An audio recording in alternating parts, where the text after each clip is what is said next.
Vincent et Mariette, c'est vous qui donnez le top. Hein.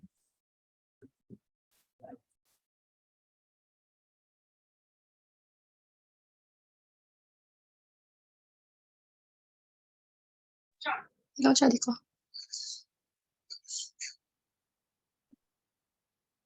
Nous sommes en direct. Merci de commencer, s'il vous plaît.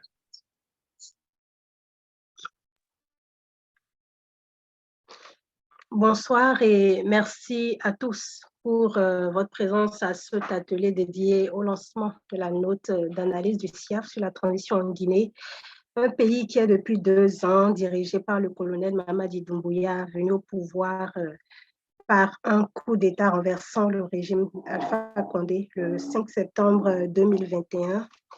Il y a encore quelques jours, nous étions le 5 septembre 2023, donc exactement 2 ans après le coup d'État.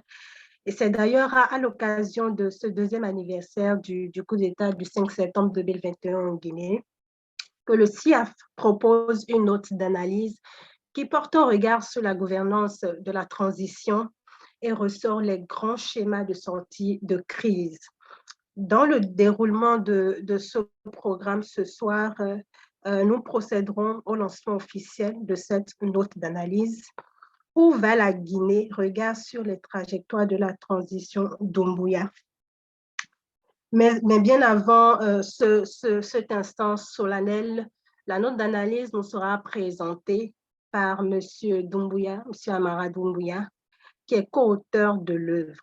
Et à sa suite, nous aurons les commentaires des 4 co-auteurs de cette œuvre et bien sûr, les participants pourront intervenir. La note d'analyse est une publication du CIAF Think Tank. Et comme nous avons le privilège ce soir d'avoir sur ce workshop le directeur scientifique du CIAF, il nous fera certainement le plaisir de nous présenter la structure, le CIAF. Alors, docteur Thierry Bidouzo, c'est d'ailleurs à vous que je vais dès à présent passer la parole. Je vais donc vous inviter à prendre la parole pour votre mot d'ouverture de cette session. Docteur Thierry Bidouzo, directeur scientifique du CIAF. Vous nous entendez? Oui? Oui, très bien, cher Rosnia. Merci beaucoup. J'espère que vous m'entendez également. Au nom du président du CIAF, Dr Espedi Ologou, et sur d'autres fronts dans le nord du pays actuellement, je voudrais souhaiter la bienvenue à toutes les participantes et à tous les participants. En vos rangs, grades, titres et qualités, merci infiniment d'honorer de votre présence ce workshop de lancement de la note d'analyse intitulée « Où va la Guinée? Regard sur les trajectoires de la transition Doumbouya ». Je remercie particulièrement les auteurs de cette note d'analyse, M. Amara Mansa Doumbouya, consultant indépendant, enseignant-chercheur et diplômé de philosophie politique à l'université de Cancan, M. Emmanuel Odilon Koukoubou, politologue assistant de recherche au CIAF, M. Ibrahima Keita, docteur en sociologie, enseignant-chercheur à l'université de Cancan, et moi-même, donc vous avez déjà présenté. Merci à tous ceux et à toutes celles qui ont également contribué à la rédaction de cette note d'analyse et merci donc de votre générosité intellectuelle. Je nous souhaite d'excellents travaux. Merci, cher Rosnia. Merci à vous, docteur Thierry Bidouzo, directeur scientifique du CIAF. Maintenant que les festivités sont lancées, nous restons avec vous, docteur Thierry, pour une présentation du CIAF. Merci beaucoup. Alors, que dire du CIAF en 10 minutes? Le CIAF, c'est le Civic Academy for Africa Future. C'est un think tank, un centre de recherche universitaire et d'expertise pluridisciplinaire et indépendant. Le CIAF se veut un espace intellectuel qui contribue au renouvellement de la pensée sur l'Afrique, mais à partir d'un lieu d'observation privilégié qu'est le Bénin. Et en tant que tel, évidemment, le CIAF est un cadre de réflexion, de débat sur les transformations socio-politiques, économiques, devenir et l'avenir de l'Afrique. Le CIAF s'intéresse aux questions stratégiques qui conditionnent l'avenir du continent. Et évidemment, dans ce cadre, plusieurs travaux sont produits au fil des semaines, des mois et des années. Ça fait 5 ans déjà que le CIAF existe. Comme le dit souvent le président du CIAF, le CIAF est un mouvement de jeunes intellectuels et experts passionnés de recherche qui font de la recherche avec passion sans faire de la recherche passionnelle ni passionnelle. Et donc, le CIAF est une académie parce que porté par le travail intellectuel, mais également, il est tourné vers l'action concrète dans et pour la cité, parce que nous sommes aussi des citoyens. Alors, le CIAF se repose sur plusieurs groupes de recherche. L'équipe de recherche sur la gouvernance, l'équipe de recherche sur l'international, le groupe d'études de recherche sur les médias, le groupe de recherche sur l'agriculture, l'environnement et le climat, le groupe de recherche sur les conflits et la sécurité et la clinique juridique du CIAF. Évidemment, tous ces groupes de recherche sont animés par plusieurs dizaines de chercheurs à travers dans plusieurs pays. Le Bénin, évidemment, le Burkina Faso, le Togo, le Mali, le Cameroun, le Nigeria, la France, l'Angleterre, la Turquie, le Canada, le Japon, les États-Unis, etc. Et vous l'aurez compris, les domaines d'intervention du CIAF sont variés. Il y a du droit dans toutes ses dimensions, droit international public général, droit international du maintien de la paix, droit des conflits armés, droit international des droits de l'homme, droit de l'environnement, droit du climat, droit du numérique, droit constitutionnel, droit privé également. Il y a de la science politique, la diplomatie des relations internationales, sciences de l'information et de la communication, il y a l'administration publique, les politiques publiques qui ont également leur place, la gouvernance, l'histoire, la philosophie, la médecine, l'ingénierie informatique et réseau, la sociologie, l'économie, l'agronomie, etc. Donc, les domaines sont assez divers et variés. Alors, qu'est-ce que le CIAF a déjà fait depuis 2019 jusqu'à ce jour? On peut identifier plusieurs publications dans le cadre de projets ou de dossiers spéciaux. Je voudrais rapidement citer quelques publications, quelques-unes au hasard. Il y a le projet Lettres aux futurs députés. Je ne vais pas en dire plus sur ça. Il y a 2 dossiers spéciaux. Le premier intitulé « Le Parlement du Bénin, une affaire à suivre ». Le second sur la COVID-19, les fragilités du monde, qui a d'ailleurs fait l'objet d'un ouvrage collectif publié récemment. C'est téléchargeable donc sur le site du CIAF, www.ciaf.org. Nous avons eu 4 notes d'analyse. La première sur législative 2019 au Bénin, le piège fatal. Ensuite, le Parlement de rupture, la deuxième. La troisième sur « Il n'est pas encore tard pour la paix ». Et la quatrième sur les turbulences électorales ouest-africaines. Et nous en sommes donc à la 5e sur la Guinée. Le CIAF a produit plusieurs position papers, focus papers, working papers également. Je ne pourrais pas tout citer ici dans le cadre de cette présentation. Je vais juste terminer par les travaux d'expertise et les projets mis en œuvre ou en cours de mise en œuvre depuis que le SIAF existe. Il y a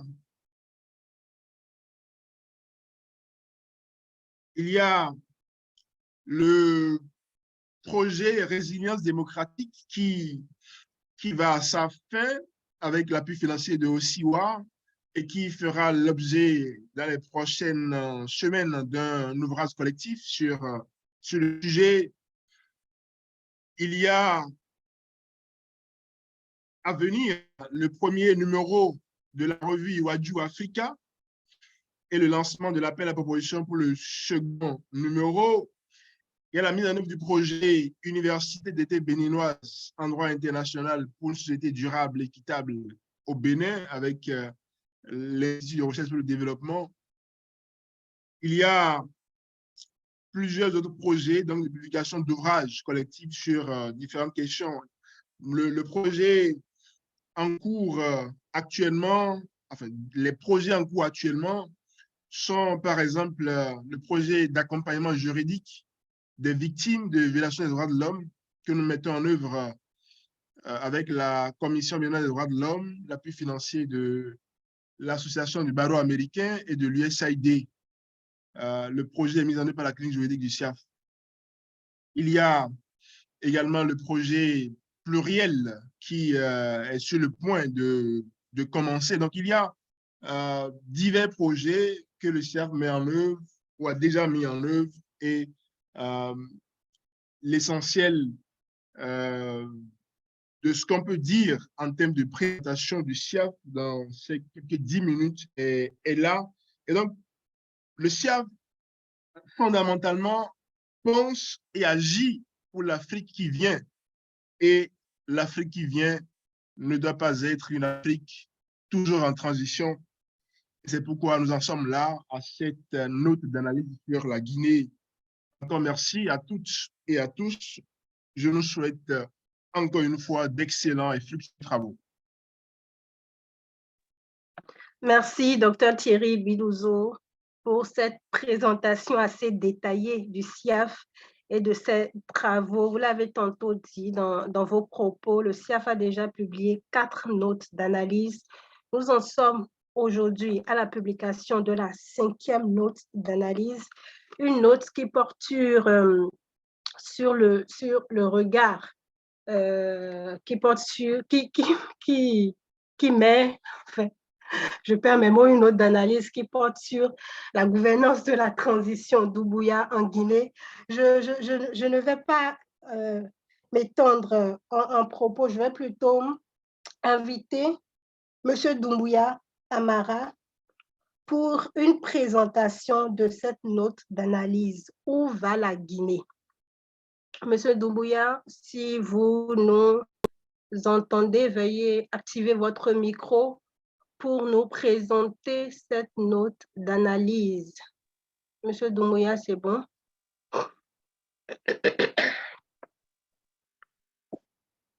Monsieur Doumbouya Amara.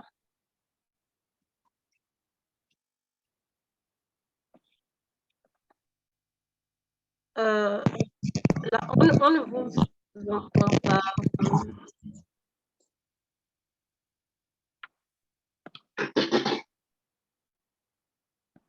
Monsieur Doumbouya Amara, vous nous entendez? Si vous me recevez. Oui, mais pas bien, c'est très faible. Ah oui, c'est la même chose. Oui, c'est mieux. Oui, c'est mieux maintenant. C'est mieux maintenant. Ok, d'accord. Bonsoir à tous. Ici ce soir. Monsieur Doumbouya? Oui? C'est encore un peu faible. Veuillez peut-être vous déplacer. Voilà, là, c'est bon. Là, c'est bon. Ok. Merci. Alors, allez-y pour la présentation de la note d'analyse. Je suis un ministre du président de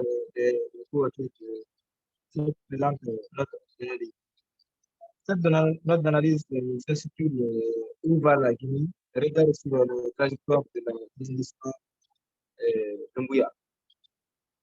Elle est faite par un collège de chercheurs dont Amara Manka de Nablanem, Thierry Bidoulo, Emmanuel Odilon Koutoubou et Elaima Langakou Keita. Cette note d'analyse a été élaborée par le Civic Africa's Picture, qui a été déjà entamé et très bien cité par mes professeurs. Ce travail que nous avons fait depuis presque un an de temps est une analyse sur la situation socio-politique humaine qui vise à faire des propositions et des recommandations aux acteurs politiques, aux acteurs socio-économiques, en vue de changer ou d'apporter une amélioration à la gouvernance guinéenne sous la transition d'Umbuya. Donc, cette note d'analyse est axée sur 3 lignes principales dans la gouvernance politique de la transition guinéenne, la controverse juridico-politique de la transition, les perspectives de sortie de crise.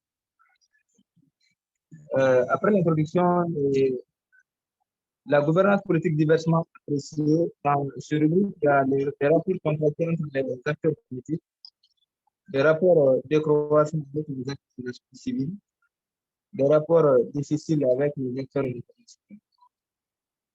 Sur le deuxième chapitre ou la deuxième ligne, la controverse juridique de la transition, dans lequel nous avons entamé la période de la transition, le projet d'élaboration d'une nouvelle constitution et la limitation des partis politiques.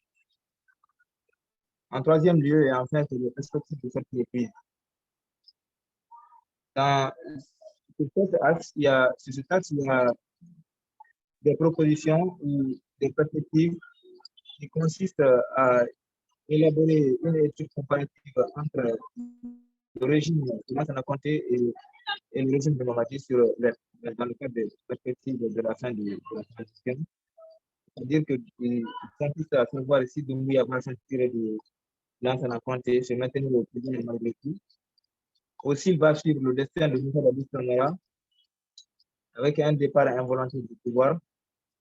Et s'il fera comme Sekouba Koumoté, partir en démocratie. Donc, voici entre autres les sujets et les sous-titres qui ont été discutés, élaborés et envoyés par ce collège de chercheurs qui ont travaillé sur la transition guinéenne. Et par rapport à la gouvernance politique diversement appréciée, les rapports entre les acteurs politiques et l'agence, au début, était un bon rapport avec déjà toutes les confiances que les acteurs politiques, surtout de l'opposition, ont placées à l'agence, mais qui malheureusement s'est soldé par le désespoir, par la désillusion et le désenchantement. C'est ce qui a été discuté dans le premier sous-titre de rapport entre les acteurs politiques et la transition. Ce même constat serait vu avec les acteurs politiques de la société civile guinéenne. Et il y a aussi des rapports difficiles entre les acteurs internationaux et la junte guinéenne, parce que au vu des démarches de la junte guinéenne, les actes qui posent nous montrent que la junte n'est pas prête à céder le pouvoir au délai fixé entre la CEDEAO et le CNRD. Par là, le Conseil du Comité national de développement et de Donc, ensuite, on a élaboré, on a travaillé sur les controverses juridico-politiques de la transition, sur la durée de la transition. La durée de la transition, déjà, a été une question qui a été à l'origine de la dislocation dans le rapport entre les acteurs politiques et l'agence. Mais cette durée de cette transition, après la transition entre les acteurs politiques et les acteurs internationaux, a été ramenée à 2 ans. Donc, à l'issue de ces 2 ans, les élections présidentielles sont organisées et qui constituera la fin de la transition. Maintenant, ensuite, on a entamé le projet d'élaboration d'une nouvelle constitution.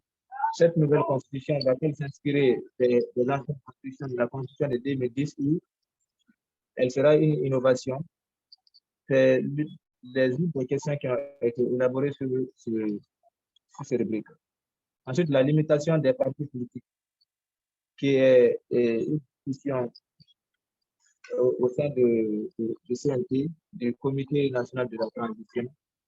Faut-il limiter les partis politiques ou il faut laisser libre à tous les partis politiques de compétir sur le champ politique?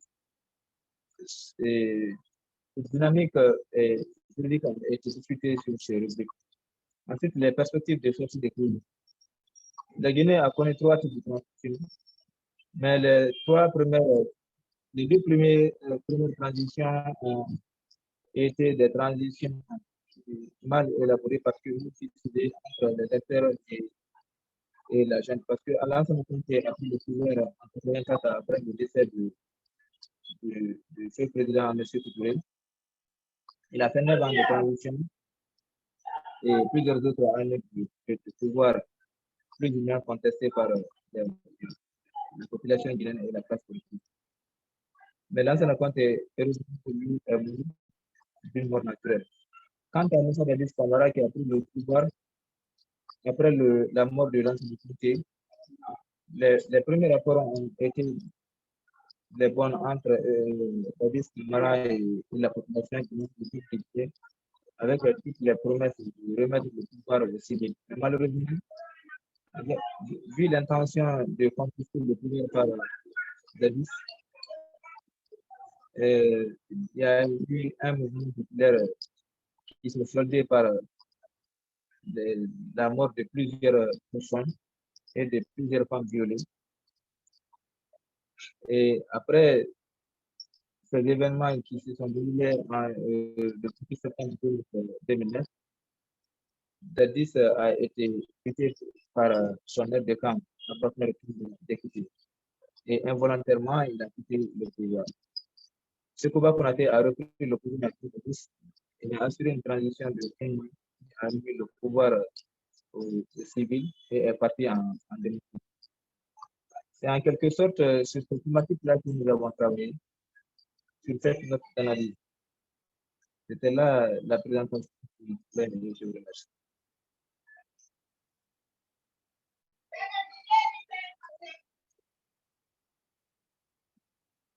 Monsieur Doumbouya, vous avez fini? Oui, oui. D'accord, merci. Merci à vous pour cette présentation de la note d'analyse. Tout à l'heure, avec les commentaires des 4 co-auteurs, on pourra un peu plus comprendre le contenu de cette note d'analyse que vous avez su bien présenter de manière brève tout à l'heure. Mais juste avant les commentaires des 4 co-auteurs, je voudrais bien prendre quelques mots de Hervé Oupati. Hervé Oupati a été relecteur de cette note d'analyse. Alors, Hervé Oupati, en tant que relecteur de cette note, quels commentaires pouvez-vous faire tout de suite avant qu'on ne passe aux commentaires des co-auteurs? Oui, merci Osnia. Je voudrais dire encore une fois toute ma salutation à chacun des participants, remercier les co-auteurs pour l'analyse qu'ils ont faite. Et je voudrais, d'entrée de jeu, dire que où va la Guinée? Cette note d'analyse qui va être publiée aujourd'hui même par le SIAF s'intéresse actuellement aux différentes, à l'avenir de la Guinée, parce que c'est un regard, ou je dirais plusieurs regards d'auteurs qui ont porté leur analyse, enfin des auteurs qui sont de diverses disciplines, qui ont porté leur regard sur la situation de la Guinée. Et on le sait, depuis mai 2021, les coups d'État ont commencé un peu en Afrique de l'Ouest Et après le Mali en mai 2021, justement, ça a été le tour de la Guinée. Et quand on observe un peu l'historiographie des pronunciamentos en Guinée, on a l'impression que la Guinée est plus ou moins habituée au putsch parce que les hommes d'État qui ont eu à diriger ce pays, ils sont arrivés pour la plupart d'entre eux par des coups de force. Alors, quand on analyse aujourd'hui les tergiversations du colonel Mamadou Doumbouya, on est un peu inquiet par rapport au retour, ou je dirais à un retour serein du pouvoir civil. Et c'est ce questionnement-là qui a amené les co-auteurs de la présente d'analyse à essayer de creuser à travers, comme je disais tout à l'heure, divers regards. Un regard sociologique, un regard philosophique, un regard politiste et un regard de juriste. Et comme on a si bien, tout à l'heure, M. Doumbouya si bien fait de la présentation, on constate que l'objectif de la note d'analyse, en fait, c'est de s'intéresser à la situation politique actuelle de la Guinée. Et étant donné qu'ils sont de plusieurs, qu'ils abordent plusieurs angles, enfin, que les co-auteurs sont de divers domaines, ils essaient de concentrer leur analyse sur la gouvernance politique de la transition en particulier, et d'examiner également les interactions entre les autorités de la transition et d'autres acteurs sociopolitiques du pays. Et ceci à travers justement les grands débats juridico-politiques qui s'y mènent. Puis enfin d'hypothéser des scénarios de sortie de la crise. Mais pour pouvoir arriver pour pouvoir atteindre ces objectifs-là, les co-auteurs ont adopté une méthodologie plurielle. Cette méthodologie s'est beaucoup plus appesantie sur l'approche qualitative et ceci en 4 phases. D'abord, il s'agit de l'observation comme méthode d'analyse, ensuite l'analyse du discours, la revue documentaire et les entretiens. On le sait, l'observation ici a été à la fois participant et non participant parce que il y a parmi les co-auteurs, il y a 2 qui vivent en Guinée, donc ils sont proches du fait observé. Puis il y a 2 autres qui sont ici au Bénin, mais qui sont intéressés par la situation en Guinée, qui observent cela de très près depuis le Bénin. Et donc, en dehors de cette méthode, de cet outil, ils ont également utilisé la revue documentaire qui leur a permis de s'appuyer fondamentalement sur quelques travaux scientifiques et beaucoup plus sur les coupures de presse. Parce que vous savez, la Guinée, c'est vrai que le coup de force a commencé depuis un moment, mais les analyses scientifiques ne sont pas assez prolifiques sur le sujet. Deuxièmement, il faut dire que les co-auteurs ont eu recours aux entretiens qui leur ont permis de confronter les analyses avec les propos de certaines personnalités impliquées ou non dans les événements. Donc voilà de façon globale la méthodologie utilisée par les co-auteurs. Je dirais quelques mots sur les résultats les principaux résultats de la recherche. La note d'analyse, quand on la lit de fond en comble, on se rend compte qu'elle aboutit à une vue globale sur les scénarios qui sont possibles et qui fondent les actes de la junte au pouvoir actuellement en Guinée.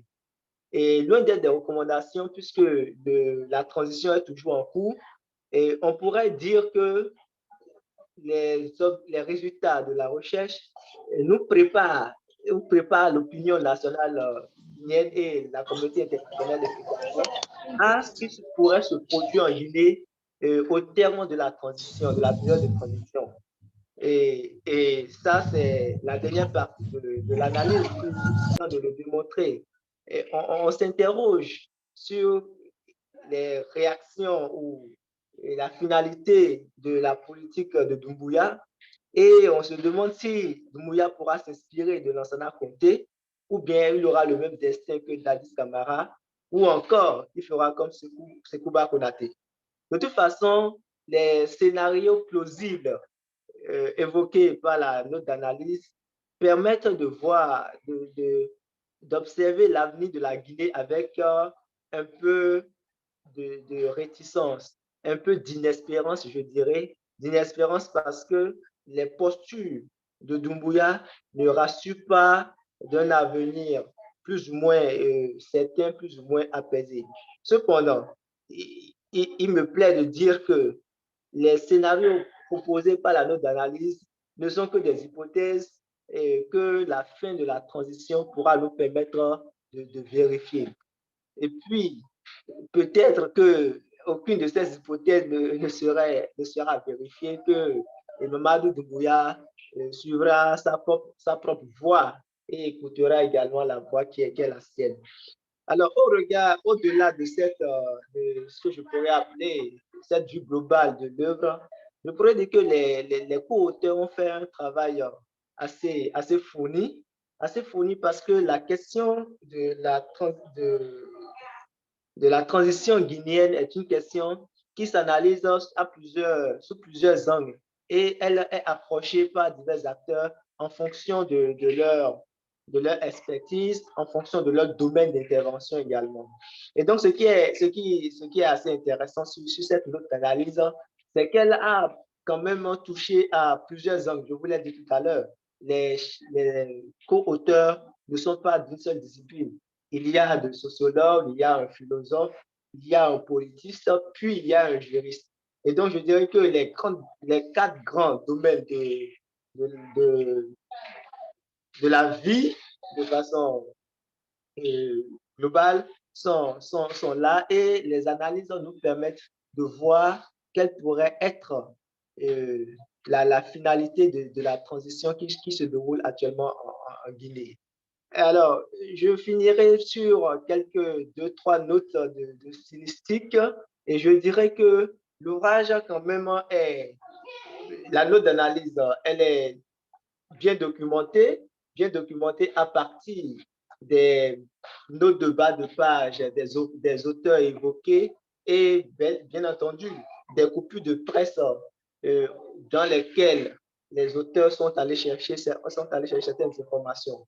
Ce qui l'enrichit davantage, ce sont les entretiens où vous avez par exemple à l'intérieur du test des propos de personnalités, bien évidemment, sous anonymat, mais de personnalités guinéennes, d'acteurs de politique guinéens qui donnent leur appréciation sur la politique de Doumbouya au cours de cette transition. Vous le savez, les militaires avaient au début, à travers leur premier communiqué, décidé de faire 3 ans pour la transition et de négociation en négociation, ils ont raccourci le délai. Je ne dirai pas plus pour exposer totalement, entièrement la note d'analyse. J'inviterai chacun et tous à la lire et à se l'approprier.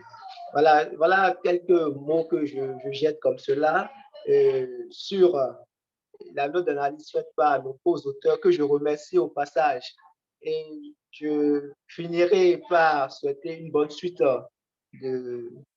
d'écoute à chacun et à tous. Merci, Osnia. Merci, Hervé. La note d'analyse va être disponible à l'issue de cette séance tout à l'heure, donc dans bientôt 1 heure, 1 heure et demie. La note d'analyse pourra être publiée et tout le monde pourra prendre connaissance de son contenu. Hervé Moupati a dit tout à l'heure que les auteurs ont un profil assez varié, ce qui est vrai parce que nous avons 4 co-auteurs.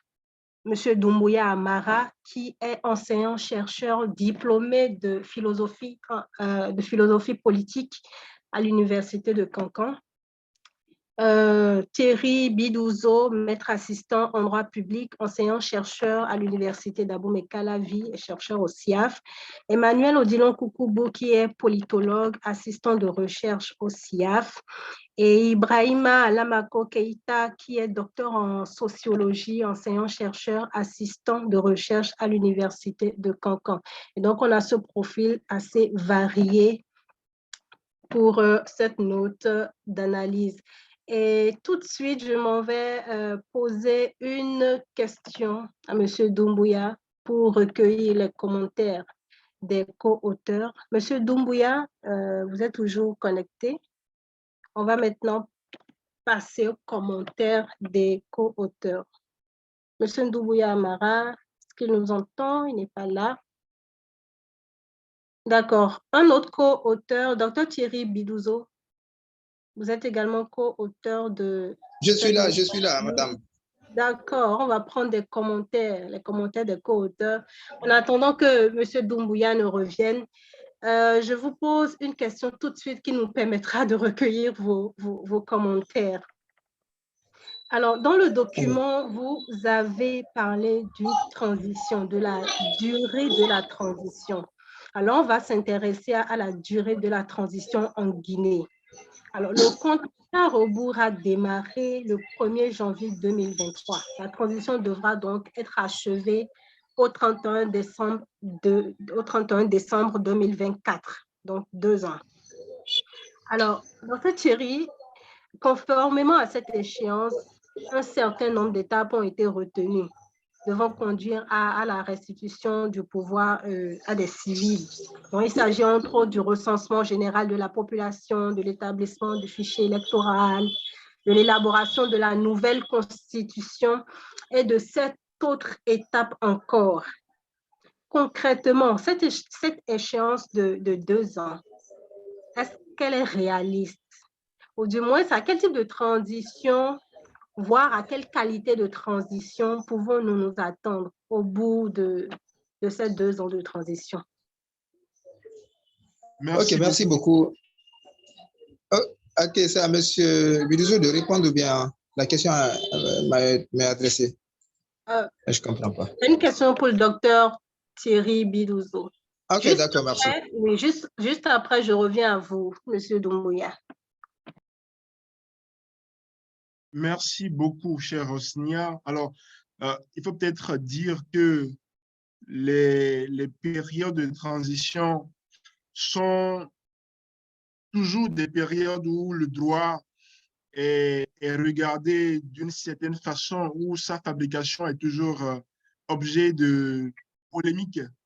Et la question que l'on se pose souvent, on le voit déjà au Gabon ces jours-ci, où la charte de la transition a plus de valeur que la Constitution elle-même.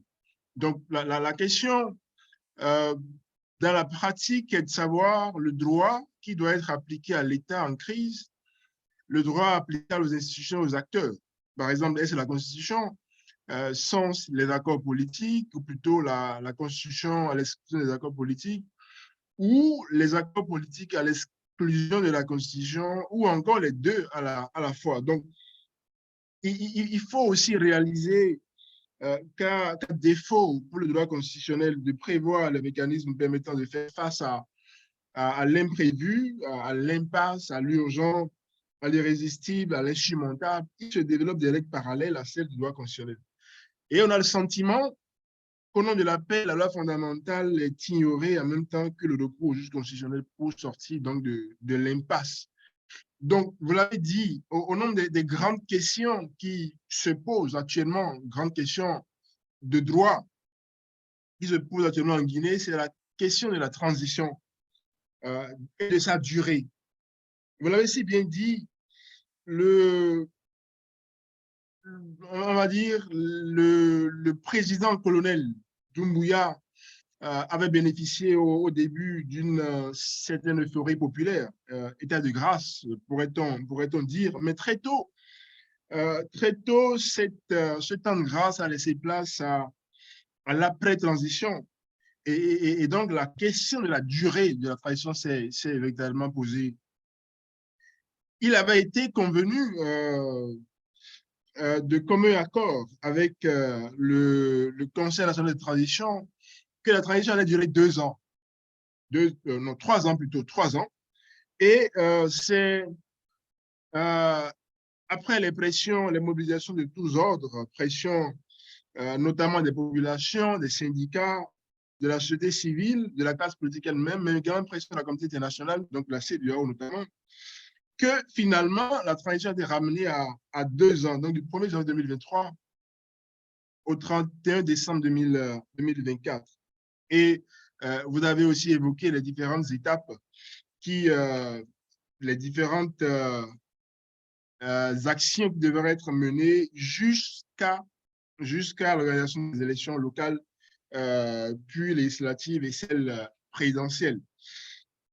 Mais quand on observe bien comment les choses évoluent, on a l'impression que les 2 ans ne pourront pas être suffisants, ou plutôt, on a l'impression que le président-colonel Doumbouya gagne volontairement du temps, ne fait pas très vite ce qu'il faut, et il y a un retard dans le calendrier, donc des 10 étapes, évidemment, qui sont enchaînées, interdépendantes, de là où on en est aujourd'hui jusqu'à l'organisation des élections, on peut craindre que ces 2 ans ne suffiront pas. Et c'est là que les questions sur les vraies intentions de M. Doumbouya se posent. Est-ce qu'il a l'intention véritablement,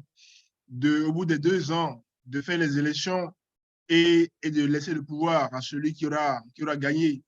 Est-ce qu'il n'a pas envie de s'éterniser au pouvoir davantage? Est-ce qu'il n'a pas envie de tout remettre en cause? Est-ce que ce n'est pas un jeu auquel il joue avec la population guinéenne elle-même? Donc, les 2 ans, au regard des intentions, on va dire, pas très claires de Doumbouya, les 2 ans pourraient ne pas suffire.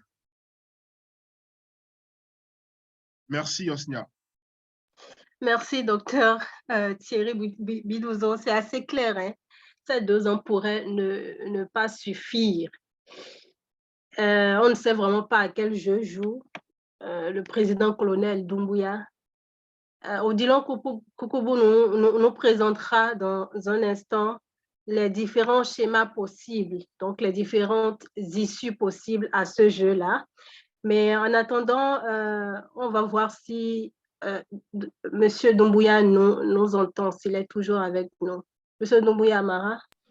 Oui, je suis là. C'est bon, d'accord. Vous avez également contribué à l'écriture de cette note d'analyse. Alors, tout de suite, je m'en vais vous poser une question sur les rapports difficiles entre le président-colonel Doumbouya et les acteurs, que ce soit les acteurs internes et externes. On sait déjà que le colonel Doumbouya a des rapports difficiles avec les acteurs internationaux, mais aussi et surtout au fil du temps, il a perdu la sympathie de ses concitoyens. Alors, aujourd'hui, est-ce qu'il y a un moyen pour le colonel de remobiliser ses troupes et donc d'avoir à nouveau le soutien de ses concitoyens comme au premier heure du Punch? D'accord, merci beaucoup, madame. Vous savez, le coup d'État du 5 septembre 2021 est venu dans un contexte de crise politique entre les acteurs politiques, les acteurs de la société civile et le pouvoir du président Alpha Condé. Et avant le 5 septembre, la plupart des opposants étaient soit en prison ou confinés dans leur maison, à leur domicile. Tel est le cas des opposants qui ont été de l'UFDG, le principal parti d'opposition au régime de Alpha Condé. Le président de ce parti, Cellou Dalein Diallo, était confiné chez lui à la maison et il n'était pas libre de ses mouvements.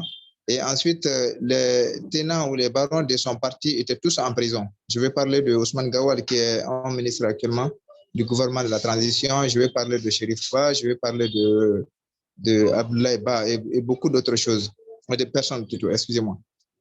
Ensuite, du côté de la société civile, il y a les acteurs les plus bouillants de la société civile, surtout les membres du FNDC, du Front National pour la Démocratie, qui est un front qui est créé pour barrer la route à la velléité du professeur Alpha Condé de briguer un 3e mandat, a été muselé.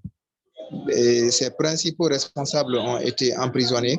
C'est après le coup d'État du 5 septembre que ces acteurs de la société civile ont été libérés. Donc, après le coup d'État, tous ces gens-là ont été libérés, d'autres ont bénéficié des soins et surtout de l'entretien personnel avec le chef de l'État sur la marche de la transition. Donc, au début, tout allait très bien et la relation entre la junte du CNRD et les acteurs politiques et les acteurs de la société civile allaient bon train.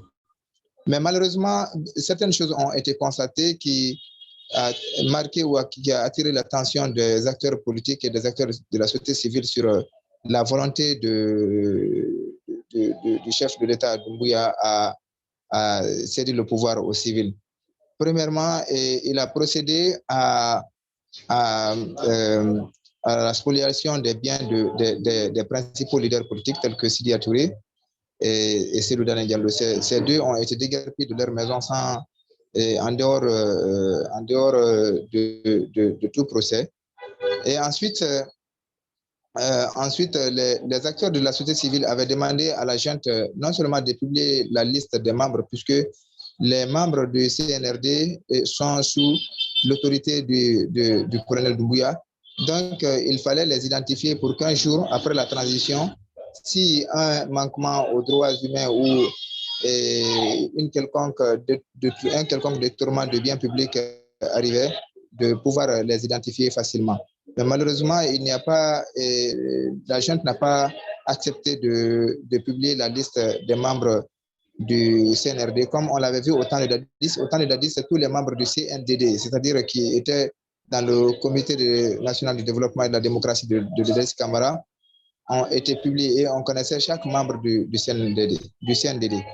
Mais avec Doumbouya, le flou a toujours plané sur l'identité des membres du CNRD. Et ensuite, on a demandé à ce que les membres du gouvernement fassent la déclaration de leurs biens, parce qu'on ne sait pas, et surtout que la junte a intenté des procès contre les anciens dignitaires du régime de Alpha Condé pour le détournement des biens publics. Donc, on a demandé à ce que les membres du gouvernement de Doumbouya, eux aussi, fassent la déclaration de leurs biens pour qu'un jour on sache qui a fait quoi. Mais malheureusement, ces biens-là n'ont pas été déclarés. C'est ce qui a d'ailleurs motivé la dégradation de la relation entre les acteurs de la société civile et surtout le FNDC qui s'est illustré dans la processation contre le troisième mandat de Alpha Condé. Donc, sinon, au début, tout allait très bien entre ces acteurs de la société civile et Alpha Condé parce que ces acteurs même se sont permis d'aller dans certains pays de l'Afrique de l'Ouest pour aller plaider la cause du CNRD. Mais malheureusement, lorsque ce mouvement citoyen a vu que la junte n'est pas prête à faire la déclaration des biens, à donner l'identité des membres du CNRD, donc la junte a commencé à attirer l'attention du peuple de Guinée. Et après, ils ont demandé. Mais le véritable problème qui s'est posé entre la junte, les acteurs politiques et la société civile, c'était le cadre de dialogue. Parce qu'au début, après une semaine après le coup d'État, le CNRD a demandé à ce que chaque parti politique ou chaque entité envoie sa proposition. Donc, toutes les forces vives de la nation ont été conviées à amener leurs propositions sur la marche de la transition. Et chaque parti politique, chaque mouvement citoyen a envoyé sa proposition. Mais on ne pouvait pas faire de synthèse entre toutes les propositions qui avaient été faites par les acteurs politiques et les acteurs de la société civile. Donc, ils ont demandé à ce qu'il y ait un cadre de dialogue entre les acteurs politiques, la société civile et la junte pour qu'on puisse discuter sur tous les éléments de la transition. Mais malheureusement, la junte n'a pas donné une réponse favorable à cette demande des acteurs politiques et de la société civile. Et autre problème, c'était les 10 points qui sont inclus dans dans le chronogramme de la transition. Parmi ces 10 points, il y a des points qui sont très difficiles à réaliser en 2 ans. C'est ce qui a amené les acteurs de la société civile à comprendre que la junte guinéenne n'a pas la volonté de respecter le délai de la transition et de céder le pouvoir aux civils. Oui. Allô? Oui. J'espère que vous m'entendez. Oui, c'est bon, on vous entend. La qualité est meilleure. Ok. Donc, c'est depuis là que le problème a commencé et les partis politiques et la société civile ont projeté une série de manifestations qui se sont toujours soldées par des arrestations. Et vous avez tous peut-être vu à la télévision quand le président du FNDC a été trimballé par les policiers de leur bureau jusqu'au pick-up qui les a amenés en prison. Mais après un certain dialogue entre les facilitateurs et la junte, ces leaders de la société civile ont bénéficié d'une liberté. Mais jusqu'à présent, beaucoup d'entre eux sont encore à l'étranger et ceux qui sont là sont interdits de voyager.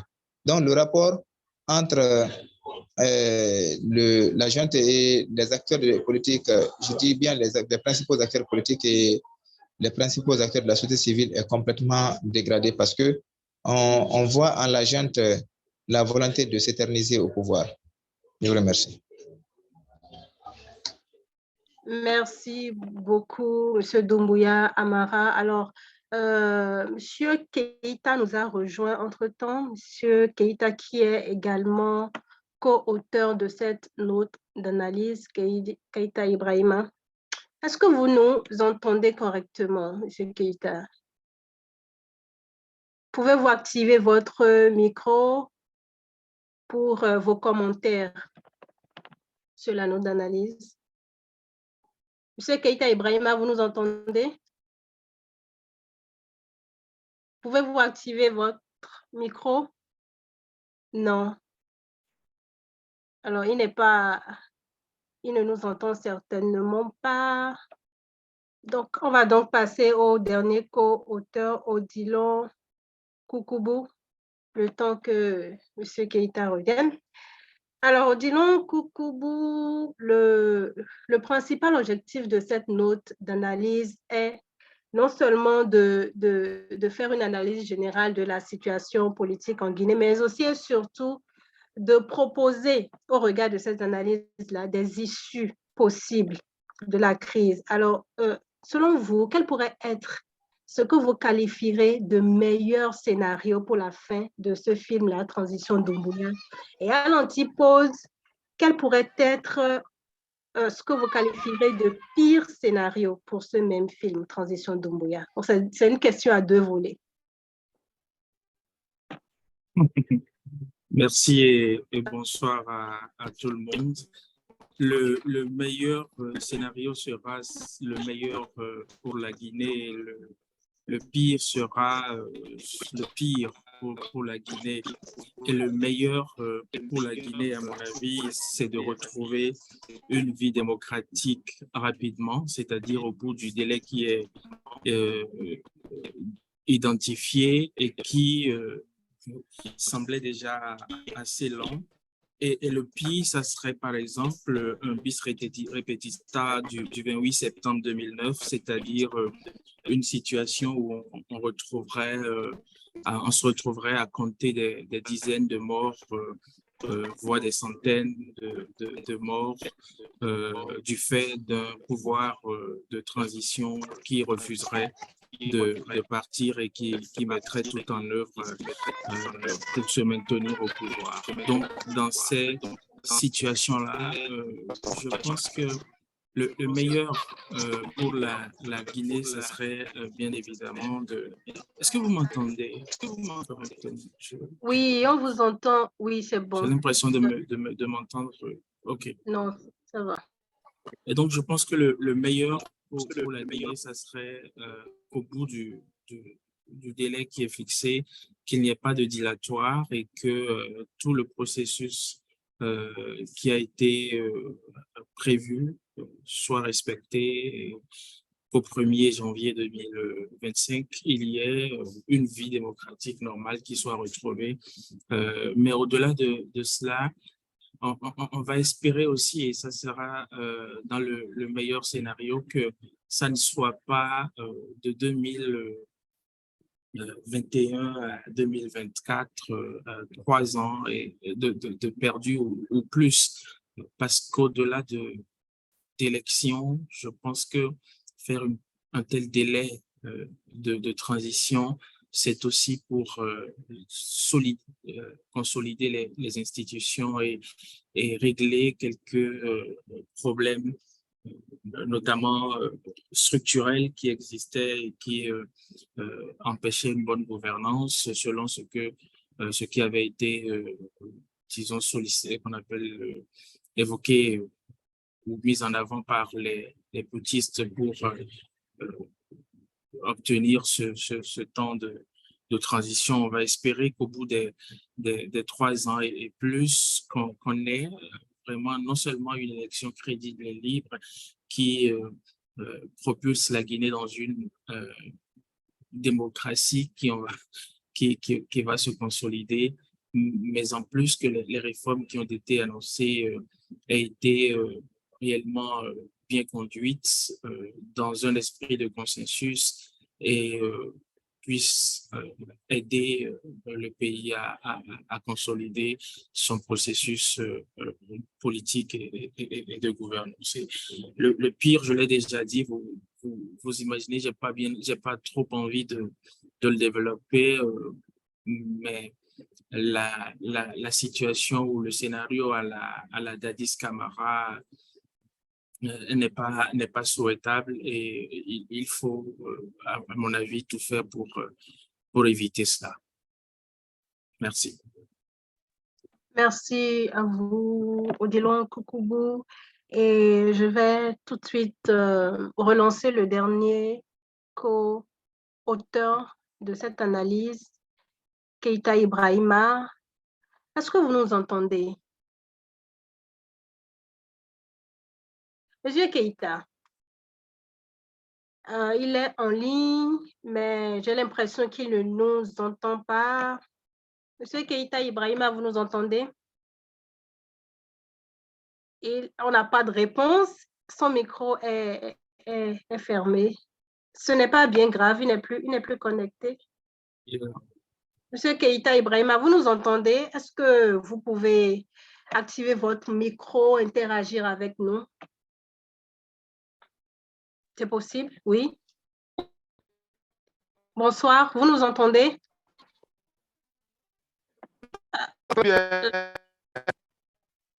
La connexion n'est pas très bonne.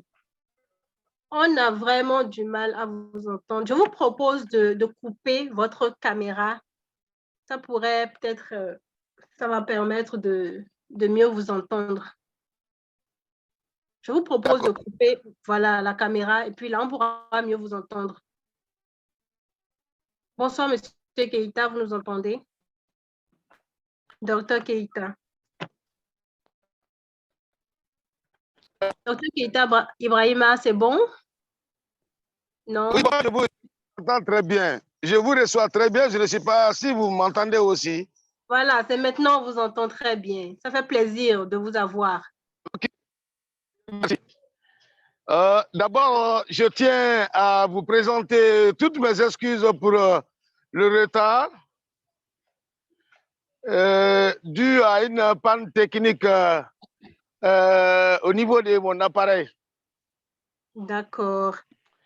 Je voudrais participer à cette rencontre dès au départ, mais très malheureusement, je n'ai pas pu être à jour avant le démarrage. Je vous présente toutes mes excuses.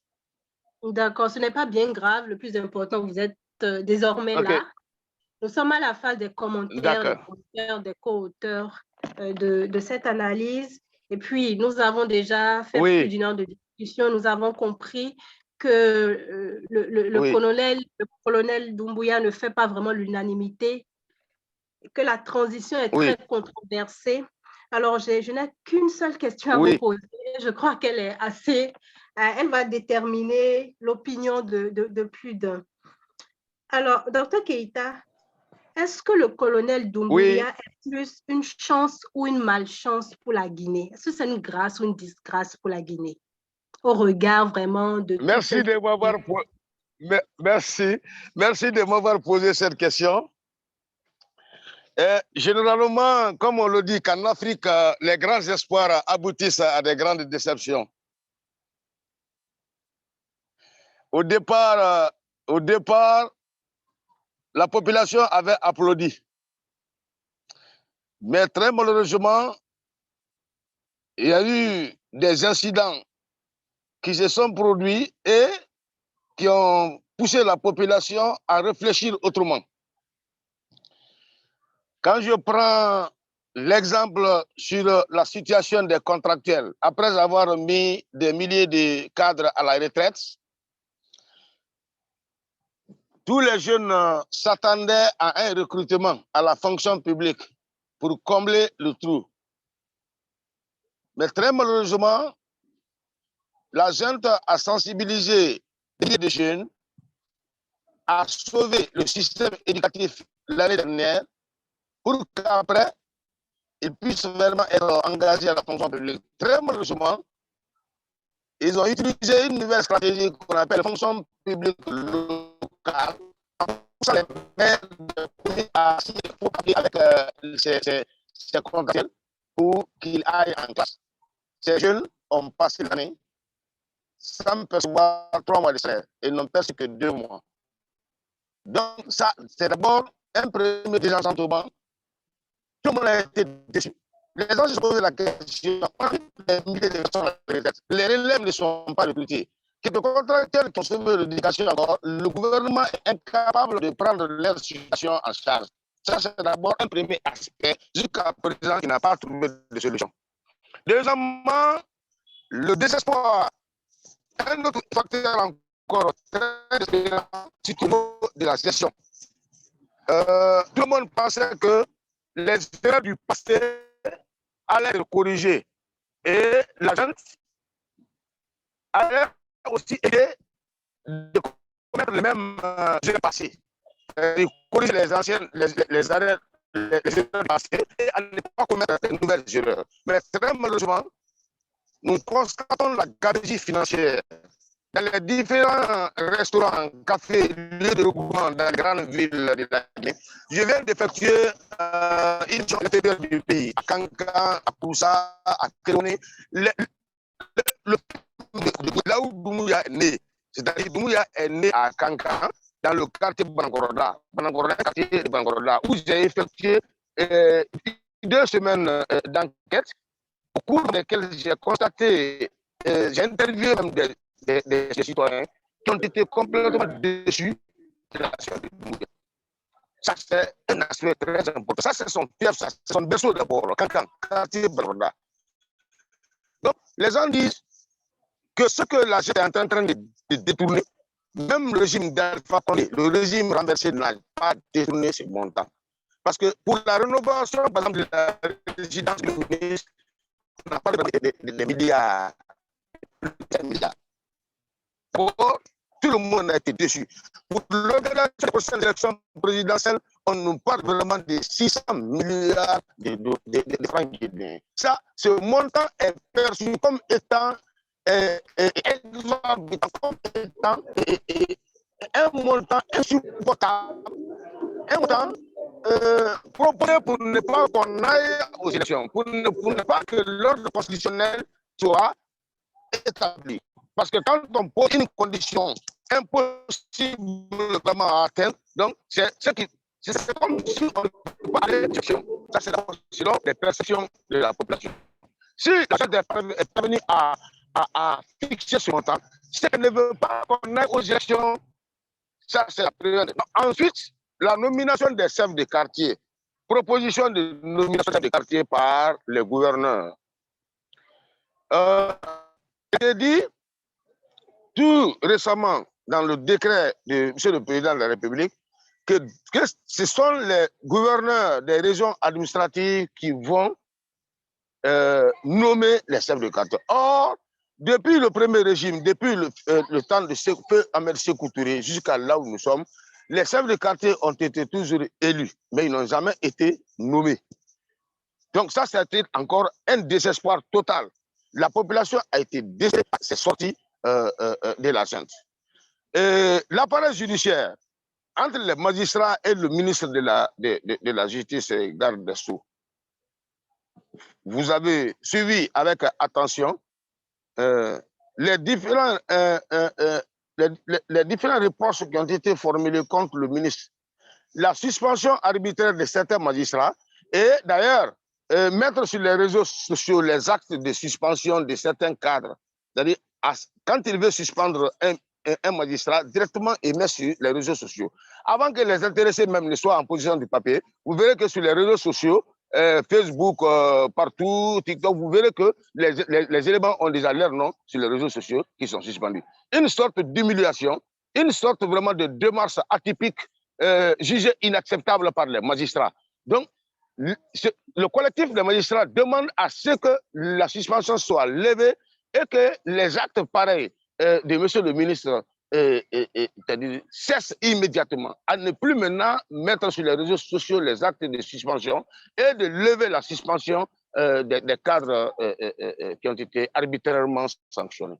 Donc, il y a tout un ensemble de problèmes aujourd'hui en Guinée qui font que personne n'a de l'espoir que l'ordre constitutionnel serait établi avant le chronogramme fixé par la junte. Ça, c'est un premier aspect.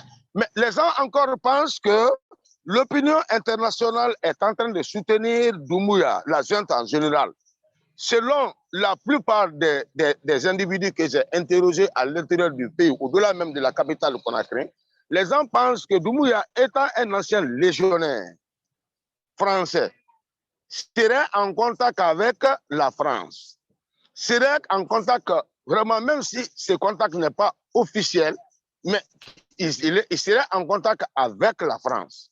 Il a non seulement une épouse française, gendarme, il a encore de ses enfants de nationalité française et il sera aussi un pion poussé par la France pour renverser le professeur Alpha Condé.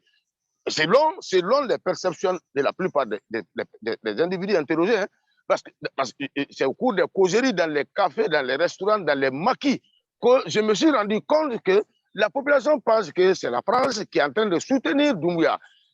Ils ont encore défendu, ils ont soutenu l'argument selon lequel la radio France internationale, RFI et la France 24 parlent peu de la situation guinéenne. Et même si la junte marque les manifestants, que la France 24 dit peu de choses. La France 24 critique peu la situation guinéenne, même si ça ne va pas. Donc, pour la majorité de la population, oui. Tout porte à croire que Doumbouya n'est pas la solution pour la Guinée, n'est-ce pas? Oui, selon les perceptions de la population, au départ. Oui. Au départ, ils croyaient ça, mais après... Au départ, les gens s'attendaient vraiment à un changement. Les gens s'attendaient à un bonheur, mais aujourd'hui, c'est une déception. Ça, c'est clair qu'on a dit. Les gens pensent que les anciens dignitaires sont groupés à la maison centrale, tandis que ceux qui viennent d'être recrutés pour occuper des postes sont en train de construire des buildings et d'autres sont en train de construire même à l'étranger. Donc, il y a un désespoir. Les grands espoirs poussent à des grandes déceptions. Quoi que les gens disent, la population est largement informée que les 20 milliards de dollars que pour le professeur Alpha Condé, le contrat signé entre les Chinois et la Guinée, ce sont ces montants-là qu'on est en train d'utiliser pour travailler les...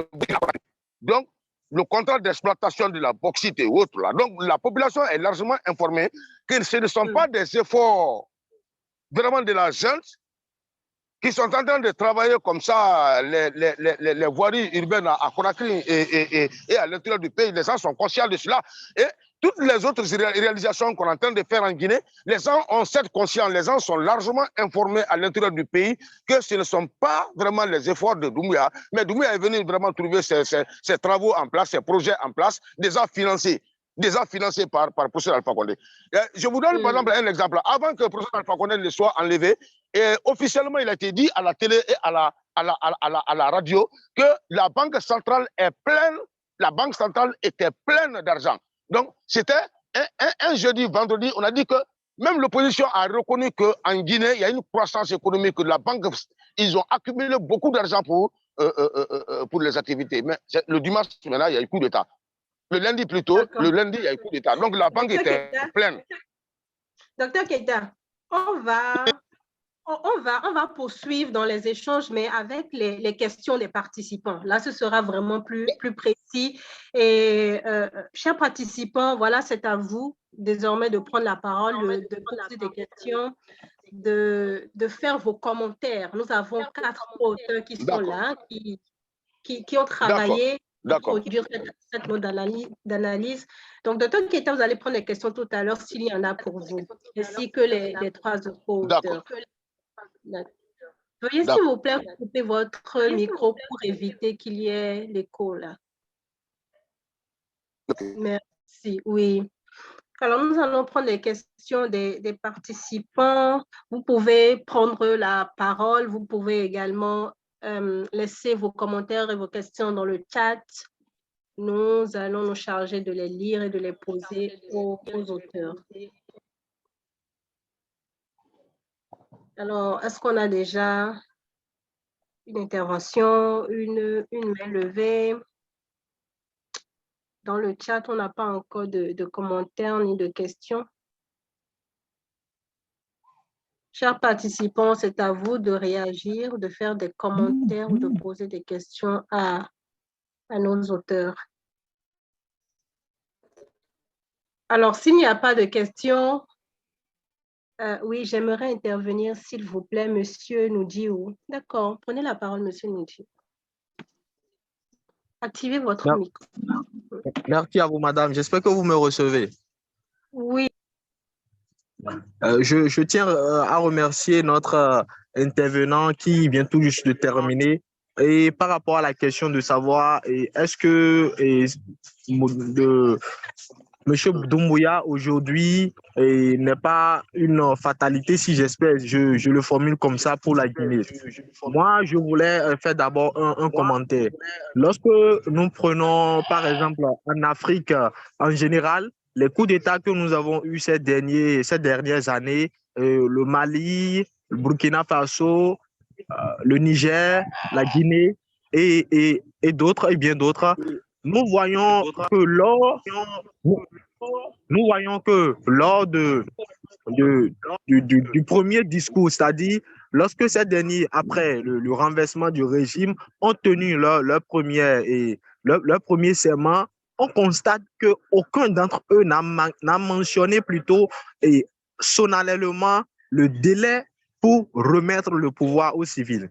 Et à partir de cet instant, vous voyez déjà qu'il y a déjà un envie, un goût pour le pouvoir. Maintenant, lorsque nous prenons le cas du Guinée, le colonel Doumbouya ou le capitaine Doumbouya, j'allais dire, et je me parle un peu, M. Doumbouya, lorsqu'il est venu au pouvoir, après, on a constaté qu'il a déposé son uniforme kaki, c'est-à-dire le treillis, pour maintenant commencer par s'habiller comme un pouvoir. Ça montre déjà l'envie de ne pas laisser le pouvoir. Et comme l'un de nos communicateurs a su le mentionner, est-ce qu'on n'est pas en train de vouloir revivre les événements du 8 octobre 2009?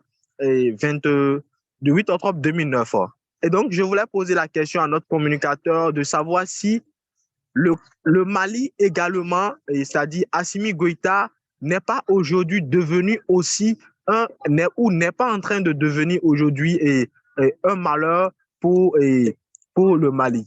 Parce que lorsque nous prenons en général ce qui est en train de se passer après ces coups d'État, on pense que l'Afrique est en train de vouloir sombrer dans une insécurité dans un avenir très proche. Merci à vous. Merci, M. Noudiou. Ça, c'est une question adressée au docteur Keita, je crois, en ce qui concerne Assimi Goïta au Mali. D'accord. Est-ce qu'on a une deuxième intervention? Sinon, on va demander au docteur Keita directement de répondre.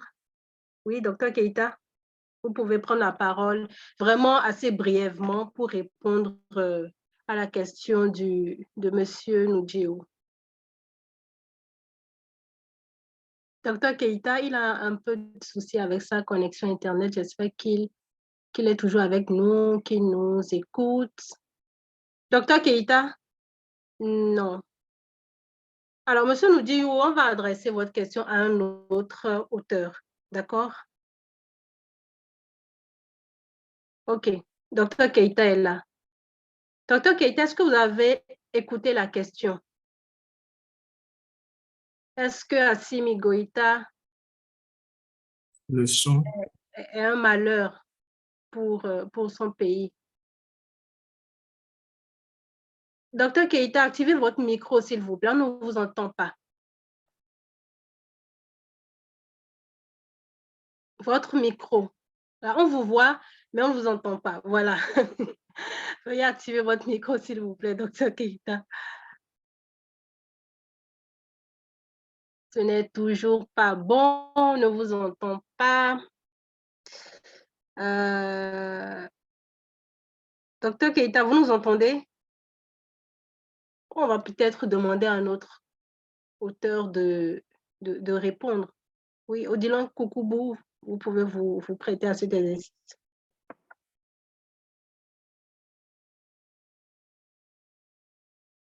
J'ai l'impression que Odilon Koukoubou Non. aussi.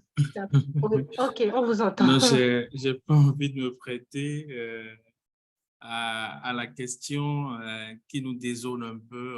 On est sur la question sur la Guinée. C'est vrai que l'actualité des coups d'État dans la région, ça devient quelque chose d'un peu général, mais les cas ne sont pas les mêmes. Et le cas du Mali n'est pas forcément le cas de la Guinée. Et dire que Goïta est une chance ou une malchance pour le Mali, j'avoue que je préfère ne pas répondre à la question. D'accord. En tout cas. Ce que je voudrais ajouter à ce que vient de dire Dr. Koukoubou, c'est que, à la différence de la Guinée, le Mali vit dans une posture de totale insécurité au nord. Donc, ensuite, c'est les Maliens qui peuvent dire si Assimi Goïta est une chance, une opportunité ou si c'est un malheur pour leur pays. Mais de toutes les façons, on sait que avec le regain du panafricanisme qui sévit un peu toute la jeunesse africaine, ça sera difficile aujourd'hui de faire comprendre que la plupart des chefs de la junte sont en train de procéder à une sorte de manipulation de la jeunesse pour vanter ou pour leur vanter la dignité ou la souveraineté quelconque africaine. D'accord. Merci, M. Doumbouya. Alors, on a une question, M. Patinvo, qui dit « Ma question s'adresse à Dr. Keïta. » Voilà qu'on a du mal à avoir Dr. Keïta. Le gouvernement du CNL Doumbouya, du colonel Doumbouya, est-il au parfum de la désillusion de la population et de sa résignation? Ok, est-ce que le gouvernement Doumbouya est au parfum de la désillusion de la population et de sa résignation? Je crois qu'on en a déjà parlé un tout petit peu. Et peut-être que Dr. Keïta, Doumbouya peut Doumbouya, ok, ok, peut répondre à cette question. D'accord. Vous savez, il y a un certain nombre de choses qui fait que les gens, la population guinéenne est déçue de la junte guinéenne. Premièrement, mon ami, un intervenant a posé tout à l'heure la question liée à Doumbouya. Actuellement, ce n'est plus les treillis militaires qui portent, mais c'est les tenues civiles. Et ensuite, sa femme a commencé à participer aux différentes manifestations de soutien au CNRD, à la junte. Et quand on suit aussi la télévision guinéenne, il y a des rubriques qui sont créées que la population vante les acquis de Doumbouya par rapport à la construction des infrastructures routières. Mais ce qui est important, c'est qu'il y a 2 ou 3 éléments qui confirment que Doumbouya ne peut pas quitter le pouvoir. Premièrement, il a muselé l'opposition. C'est-à-dire que tous ceux qui pouvaient le poser d'obstacles sont inquiétés. La plupart d'entre ses principaux opposants qui sont susceptibles de lui poser des problèmes sont à l'exil. Et ceux qui sont aussi en Guinée sont exclus par la voie judiciaire, tels que Kassouri, l'ex-premier ministre de Alpha Condé, l'ex-ministre de la Défense, Dr Mamadi Diané. Tous ces gens-là sont en prison. Et ça, c'est au niveau des civils. Au niveau des militaires, déjà, après son investiture, il a mis à la retraite 42 généraux. C'est des généraux redoutables qui ne peuvent pas rester dans l'armée et exercer le temps libre. Ensuite, il y a la caporalisation de l'administration. D'abord, l'administration publique est militarisée, les gouverneurs, les préfets, les sous-préfets sont tous des militaires. Et enfin, les conseils qu'on demande, c'est la nomination des conseils de quartier, de district par les gouverneurs. Ça veut dire qu'elle veut avoir une mainmise sur la Guinée. Mais, troisièmement, les 10 éléments qui sont cités oui. Dans le chronogramme ne sont pas possibles d'être atteints d'ici la fin de la transition. Ça, c'est tout le avec le recensement à vocation état civil. On ne peut pas du tout atteindre ça. Donc, ça veut dire que... Oui, la question est de savoir si le gouvernement sait que les populations ne sont pas d'accord. Aussi simplement que ça. Est-ce que le gouvernement du colonel sait que la population n'est plus d'accord? Bon, ça, je sais que le gouvernement de Doumbouya le sait très bien parce que lors de la dernière visite de Doumbouya dans sa ville natale, Kankan, la réception était très morose. C'est-à-dire que très, très peu de personnes, d'ailleurs, je dirais que les gens ne sont pas sortis l'accueillir. C'est seulement les cadres d'administration qui sont sortis l'accueillir. En dehors de cela, et bien que c'était dans la fête de Tabaski qui regroupe plusieurs milliers de personnes à Kankan qui viennent un peu partout pour fêter le Tabaski à Kankan, mais en réalité, l'accueil, il n'a pas du tout été accueilli, ne serait-ce que par le cadre de l'administration. Je crois qu'à travers ça, il aurait quand même compris que la population n'est plus vraiment favorable à tout ce qui se fait. Bien sûr. Alors, oui, il s'appuie sur des éléments qui ne sont pas aussi à exclure, c'est-à-dire la coloration ethnique de la Guinée. Actuellement, il y a 2 ethnies en Guinée qui font face, c'est-à-dire l'ethnie Peul et l'ethnie Malinké. Et qui peut faire chacune 40% ou 30 et quelques % de la population guinéenne. Mais dans la communauté malinké, il n'y a pas de leader politique charismatique maintenant. Donc, il pense que s'il prolonge la transition en construisant plusieurs routes, en construisant des logements sociaux, il peut être plus ou moins plébiscité par la population à cause du manque aussi d'un leader charismatique dans la communauté malinké. Il peut être accepté facilement par les Malinké comme leur potentiel.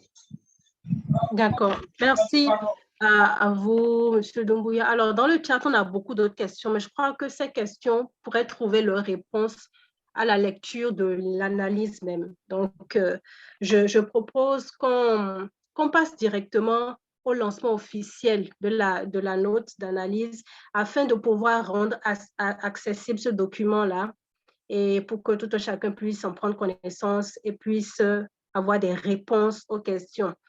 Et puisse interagir aussi avec le CIAF au cas où on voudrait plus de détails sur certains points, puisque c'est un centre de recherche.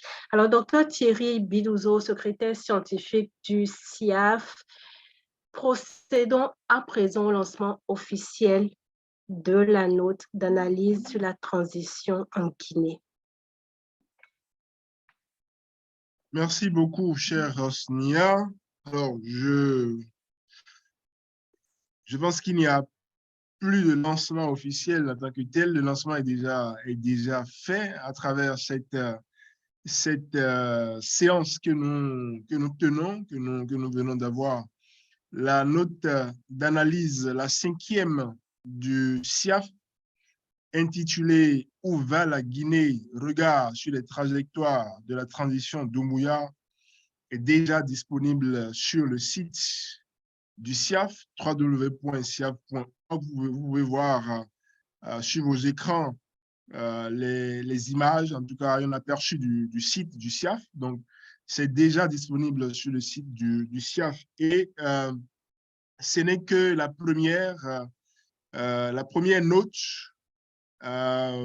qui va précéder beaucoup d'autres sur le Burkina Faso, sur le Niger certainement, sur le Gabon aussi.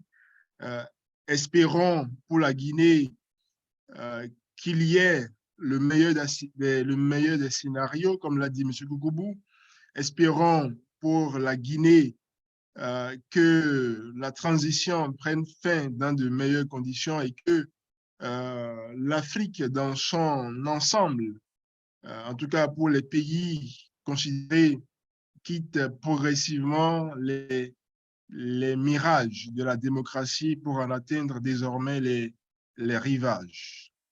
Merci beaucoup. Merci, Dr. Thierry Bilouzou. Alors, ce document est en téléchargement libre sur le site du SIAF, www.siaf.org. Et sur ce site également, on peut découvrir beaucoup d'autres productions, beaucoup d'autres articles, beaucoup d'autres notes d'analyse et autres documents en tout cas. Alors, chers participants, je vous invite à visiter ce site, à vous approprier ce site et à surtout en bénéficier. Vous pouvez également interagir avec le SIAF à travers ces canaux digitaux et puis surtout prendre le rendez-vous d'autres rencontres, d'autres workshops comme cette rencontre-ci. Alors, on va mettre un terme à cet atelier en remerciant toutes les personnes qui se sont connectées, en remerciant aussi nos auteurs et toute l'administration du SIAF. Merci à tous et on se dit alors au revoir et une prochaine fois pour d'autres échanges aussi fructueux que ceux-ci.